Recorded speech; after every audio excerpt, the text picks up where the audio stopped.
The Signal Oil program, The Whistler.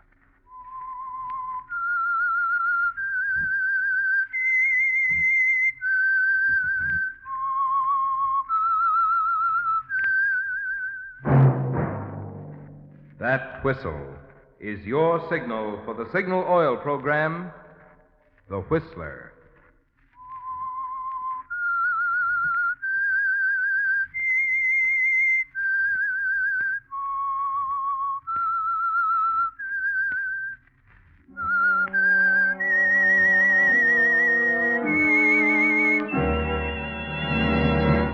I am the Whistler, and I know many things, for I walk by night. I know many strange tales hidden in the hearts of men and women who have stepped into the shadows. Yes, I know the nameless terrors of which they dare not speak. Yes, friends, it's time for the Signal Oil program, The Whistler. Rated by independent research, the most popular West Coast program in radio history. And Signal gasoline is tops, too, tops in quality. It takes extra quality, you know, to give you extra mileage. And Signal is the famous Go Farther gasoline. So look for the Signal circle sign in yellow and black that identifies friendly dealer-owned Signal service stations from Canada to Mexico. And now the Whistler's strange story. A case for Mr. Carrington.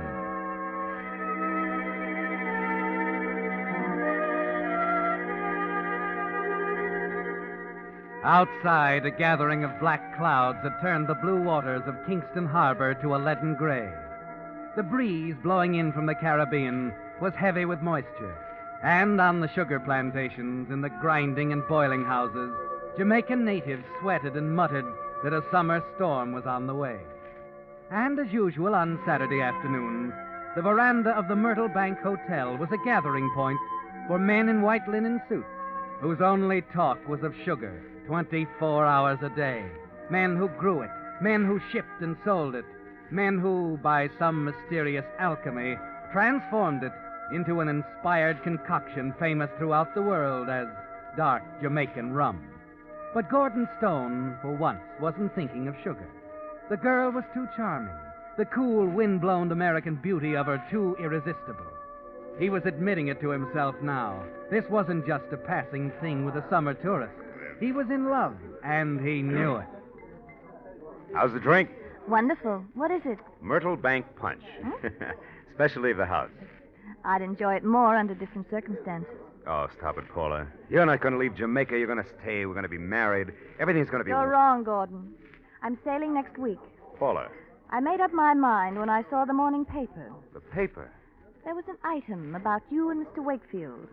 Something about how you would never sell out your interest in the plantation. But I decided you made a choice, Gordon. You know I won't stay here. I know now that you haven't any intention of leaving. Paula, there's nothing final about the Hedden deal. That's what I've tired of, Gordon. You could make everything final and perfect by selling. You said you would. You haven't. That's why I bought myself a steamer ticket today. Now, wait a minute. That's not giving me a chance. Paula, please, stick with me. Just a little while longer. These things can't be done in a day. It's been 3 months.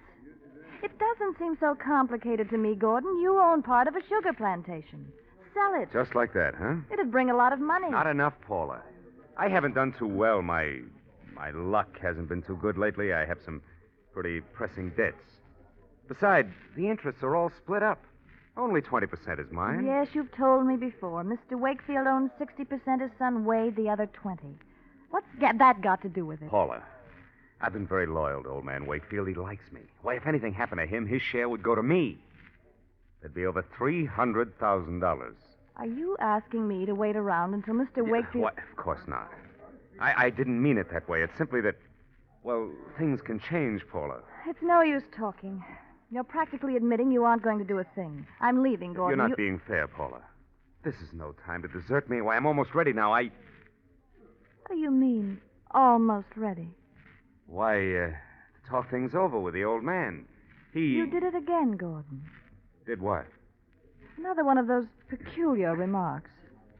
What's on your mind, Gordon? What are you really getting ready for? I just told you. Hedden hasn't come up with the right proposition. All right. Skip it. Promise me something, Paula.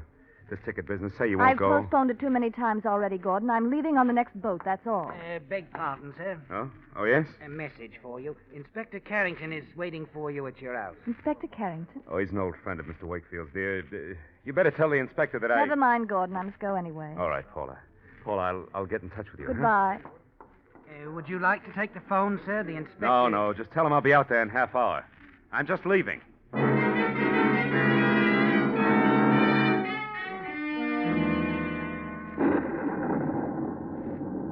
The rumble of thunder sounds overhead as you guide the car through the outskirts of town, down the road bisecting tall fields of cane on the flatland to the north.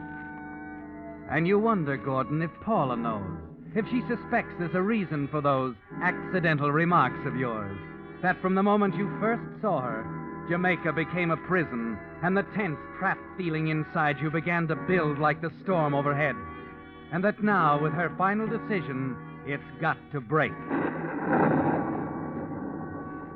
By the time you arrive at your house on the plantation, you've decided it doesn't matter much whether Paula suspects or not. You brace yourself a little as you walk in to meet your guest.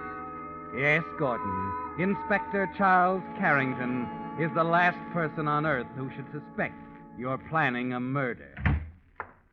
Hello, Inspector. Good afternoon, Gordon. Oh, I'm sorry I kept you waiting. Well, that's all right. Hated to pull you away from the charmer of yours, but it's rather important, I think. You're meeting with Wakefield this afternoon. Yes, in 10 minutes, as a matter of fact. I want you to do a favor for me, Gordon. I'd be glad to. You know, of course, that the old boy's my closest friend, went through Cambridge together and all that, and I'd hate to see anything happen to him. What do you mean? Oh, I've never said this to him, Gordon, but frankly, I'm quite worried about his boy, Wade. Oh, Wade. Well, I don't know. He's not a... Exactly. Now, I understand the two of them have almost come to blows on this hidden proposition. Wade wants to sell his interest. His father, of course, refuses to consider it. It's sort of a chronic condition. It's more than that. I think I know human character, Gordon. Lord knows I've dealt with it long enough. Wade's not like his father at all. To get to the point, I'm very much afraid that boy's liable to do something violent if he's crossed too often.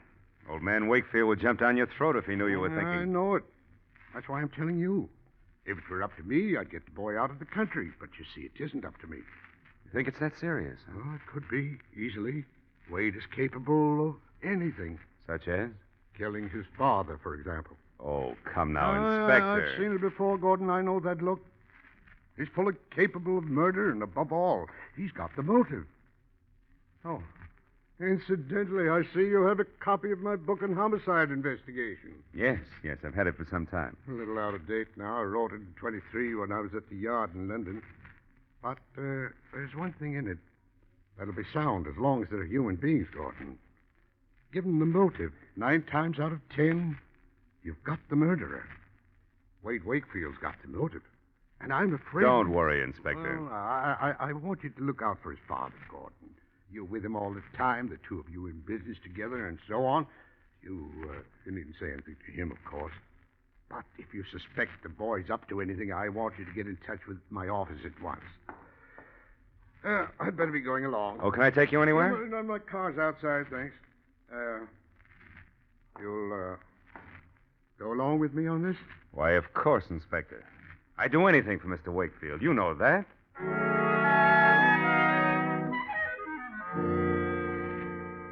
You see him to the door, then walk thoughtfully back into your study. Take his book on homicide investigation off the shelf. Flip the pages to a passage you've studied many times, underlined in red pencil. If there's one essential in the investigation of homicide, it is the element of motive. Given the motive, 9 times out of 10, you've got the murderer. Carrington's creed, Gordon, and the key to your escape from the prison here, the open sesame to New York and Paula, and the $300,000 in proceeds from the sale of the plantation that will come to you if old Mr. Wakefield, your partner, dies. And above all, the thing that will send his son Wade to the gallows for a crime that you committed. Your mind is made up now. There couldn't be a better time, Gordon. The storm, the inspector. It's going to happen tonight.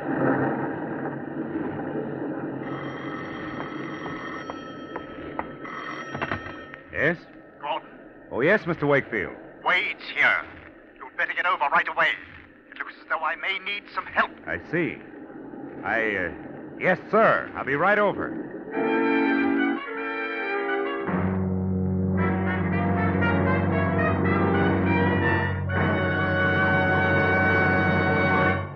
With a prologue of A Case for Mr. Carrington, the Signal Oil Company is bringing you another strange story by The Whistler.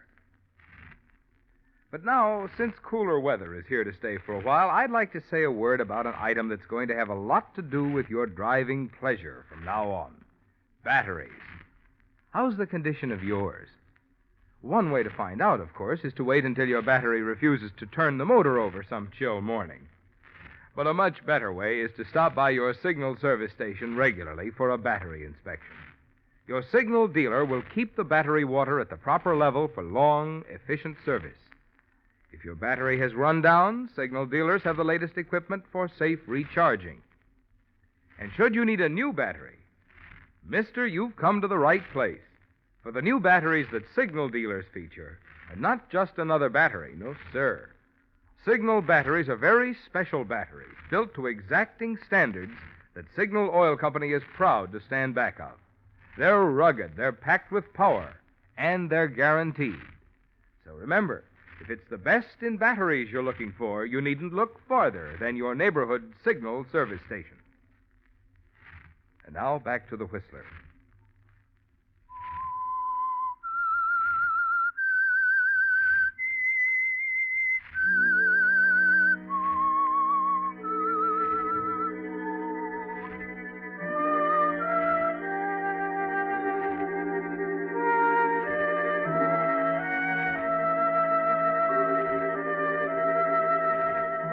The downpour has turned the plantation road into a pair of muddy ruts as you slog along in second gear toward Wakefield's big house on the high ground near the gate.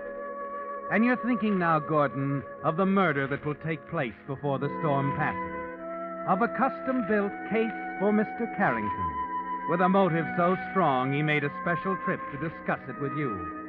You're thinking, too, of Paula and Fifth Avenue and dinner together at the Colony Club, and a life in which sugar is simply something you put in your coffee.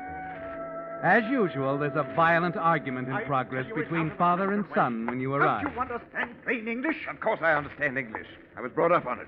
But I can't understand stupidity. I've operated this plantation for 30 years without your help. Easy. Take it easy. Gordon. You'd better run along, Mr. Stone. My father and I are having a private conversation. And maybe you'd better shut up.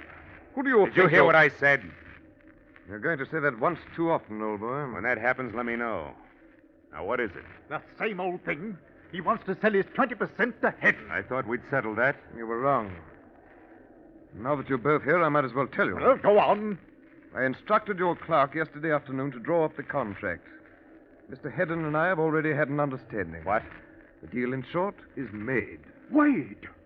I'm of age, Father. My interest, my money, and my decision. Get out of this house. You hear me? Get out! Oh, come now. Don't you think you're being a little... Get out of here before I throw you out. I'm sorry to leave the old ancestral home. If you want me, I'll be staying down at the hotel.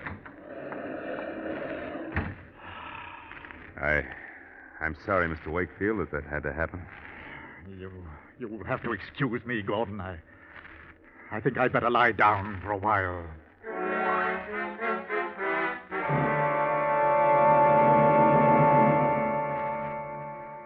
As usual, exhausted by the argument, the old man goes to his room to rest, and you leave quietly by the back entrance.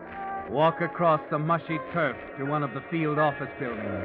Little Mr. Knowles, the chief clerk, looks up from his desk as you enter. Mr. Stone, I've been waiting to see you, sir. I can't take any time right now, Knowles. If you don't mind, I'll have that agreement, the partnership arrangement with Wade. But that's what I want to ask you about. You drew that up yourself, you know. Of course I did. Something wrong? Why, yes. I'm surprised you didn't tell Wade there's a provision which makes it impossible for him to sell out. Oh? Did you tell him, Knowles? Certainly not. But I think the matter should be cleared up, sir. I think... Stop thinking, Knowles. Just give me the agreement. I was acting in the best interest of the firm when I drew them up that way. Then you'll attend to it? I'll attend to it. Well, I should hope so, sir. Just forget all about it.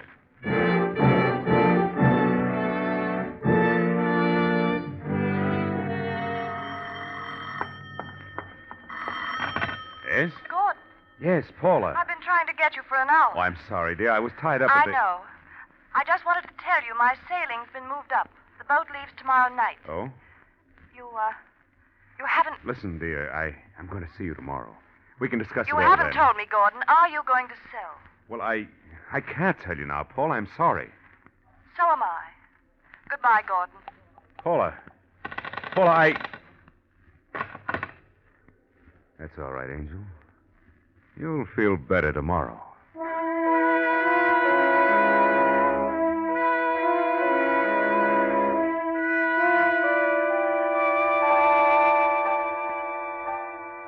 It's 3 o'clock now, Gordon. Time still to run through it once again in your mind. Time to temper your weapons. Add weight to your legendary loyalty to Mr. Wakefield. Your obvious hatred of his son. At 4, you're sitting at the bar in Wade's hotel waiting for him to appear. Talking to Sid Riggs, financial editor of the Kingston Express. So the old man threw the boy out of the house, eh? You know, I had no idea it would go that far. Oh, you don't know Wade. No sense, no perspective. Hates his father like poison. No. If it were me, I'd buy him a ticket. Get him out of Jamaica right now. Well, you can't play God, Gordon. Well, if it would make it easier for the old man, I'd do it. You think a lot of him, don't you? I think enough of him to protect him from a no-good son. I'd do anything. Wade is a... Oh. Go on, Stern. Say it. Hello, Wade. I didn't see you come in. Obviously. Not that makes any difference. I've been waiting for you. Now, wait a minute, Gordon. This is no place for There'll you never be a better place, Sid. Stay out of it. What's eating you, Stern? If you had any sense yourself... I'd break your neck. Now, listen. You again. listen. I want you to get out of town. Leave your father alone. What? So the two of you can go on running the company in the same old rut? Yes. If he wants it that way. What's your pitch, Stern? Where do you get off? And when?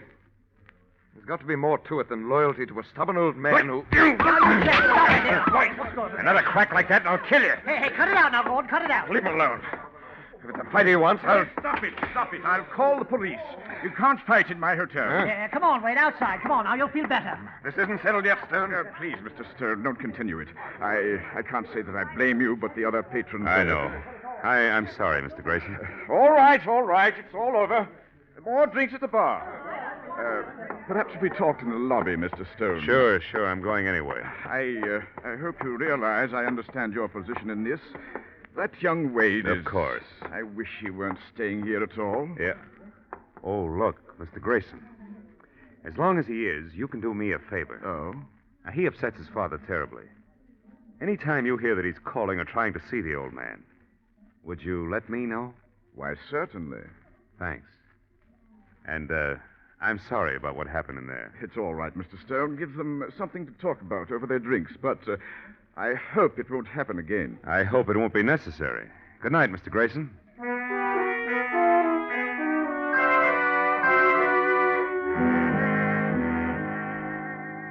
And you know that it won't be, don't you, Gordon? Because everything is fitting into place. Your well-established devotion to Wakefield, the fears you've expressed for his safety, the bad blood between father and son. All that remains now is to bring the two of them together, and you know how to accomplish that.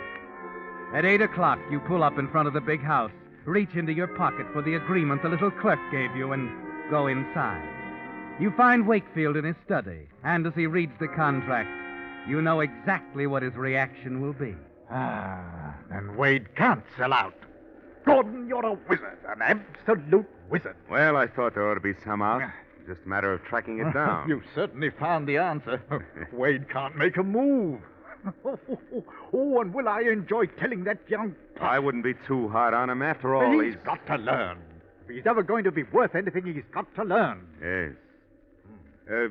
When are you going to talk to him? I'm going to get him over here tonight. But the storm and the way he feels. He may not want to come over. Oh, don't be ridiculous. I'll tell him just enough, Gordon, so that wild horses couldn't keep him away. I'll have him here in an hour. You know, I thought that's what you'd do, Mr. Wakefield. Well, wouldn't you in my place? Oh, I think so, yes. Huh. There'll be words. Wade won't take this lying down.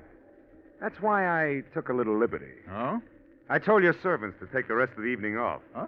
You and Wade will have the house to yourself. You can shout his head off. Oh, Gordon, you're wonderful. I made no mistake in taking you in as a partner. I try to do my share. But I'll be running on. Why not stay? You should enjoy this. Oh, no, thanks. I think the next hour should be all yours.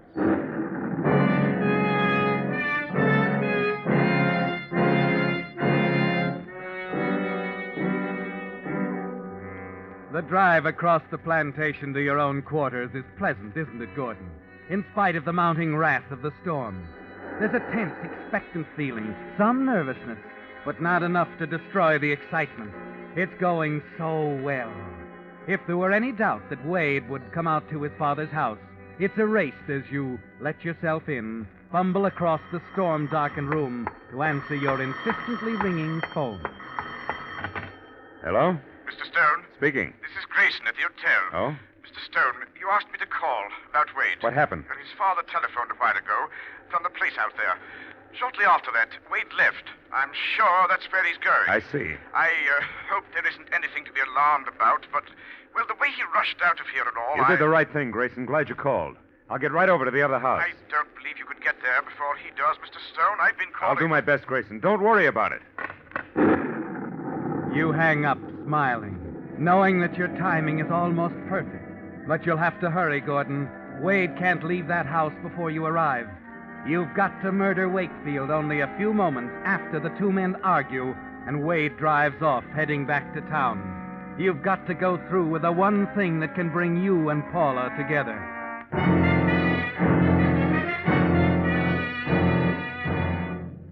Grinding over the rain-soaked road, you hope that you haven't already delayed too long.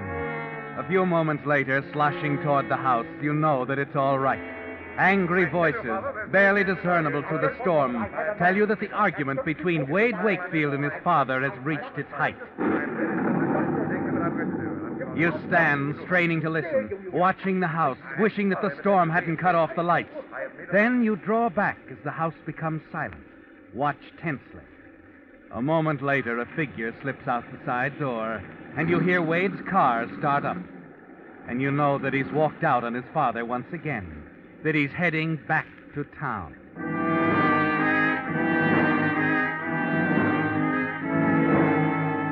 It's simpler than you planned, isn't it, Gordon? Knowing the two of them so well makes it almost mechanical. You even know where to find Wakefield in the dark house.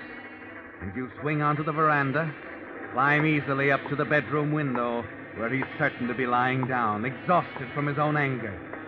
You peer in cautiously, see him on the bed, moving restlessly. Slowly, you ease the window up. You lean into the room slightly. Take careful aim at the sleeping figure of Mr. Wakefield on the bed.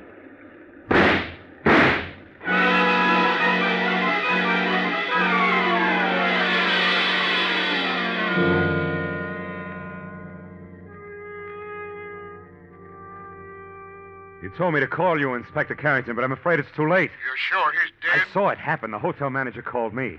I tried to get here as fast as I could. Wade shot him and drove off. All right, Gordon. I'll arrange to have Wade picked up when he drives into town.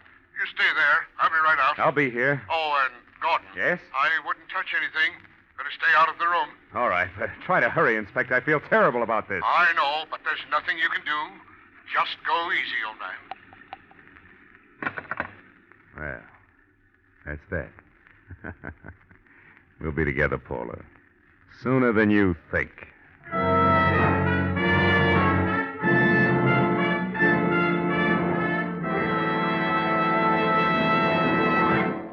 The Whistler will return in just a moment with a strange ending to tonight's story.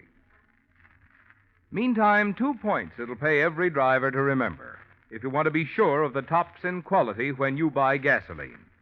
1, In gasoline, it takes extra quality to go farther. and 2, Signal is the famous Go Farther gasoline. yes, it's a fact. Mileage is the best yardstick of gasoline quality.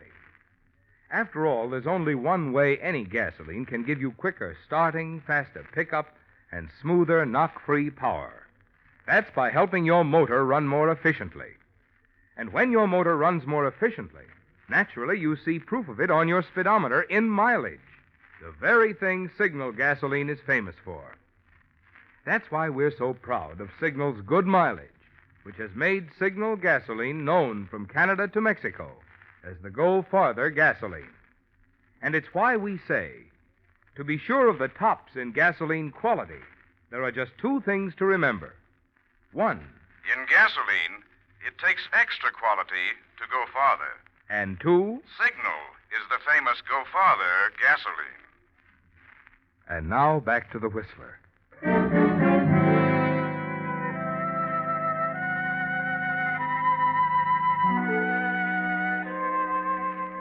Well, Gordon, the case for Mr. Carrington is complete now. It's simple, isn't it? So simple that the lowliest amateur in Kingston can add up the facts. Come to the conclusion that Inspector Carrington must inevitably reach. That Wade Wakefield, furious with frustration, shot and killed his own father. As the minutes tick by, you pace the floor of the old man's study. Glance up occasionally at the door to the upstairs bedroom. The room which holds the key to all your plans. Paula, New York, and freedom. It's only 25 minutes since you called the inspector and described young Wade's crime when a car pulls up and you hear footsteps on the porch. Come right in, Inspector. You'd better come with me, Gordon. Upstairs. I think the door's locked. Never mind, I have the key.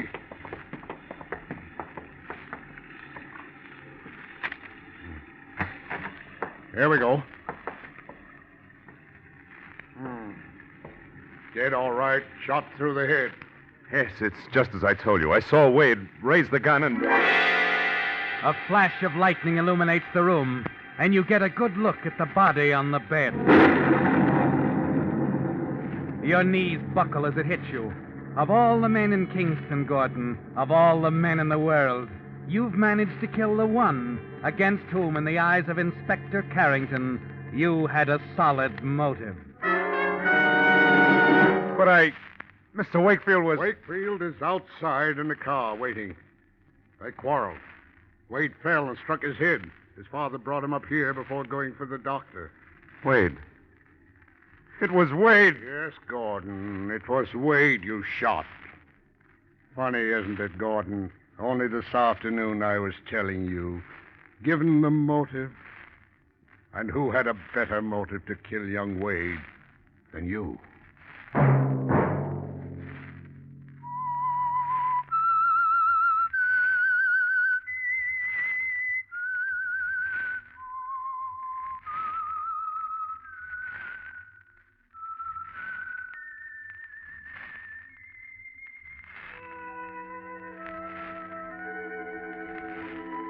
Let that whistle be your signal for the Signal Oil program, The Whistler, each Wednesday night at this same time. Brought to you by the Signal Oil Company, marketers of Signal gasoline and motor oil and fine quality automotive accessories. Signal has asked me to remind you, to get the most driving pleasure, drive at sensible speeds, be courteous, and obey traffic regulations. It may save a life, possibly your own.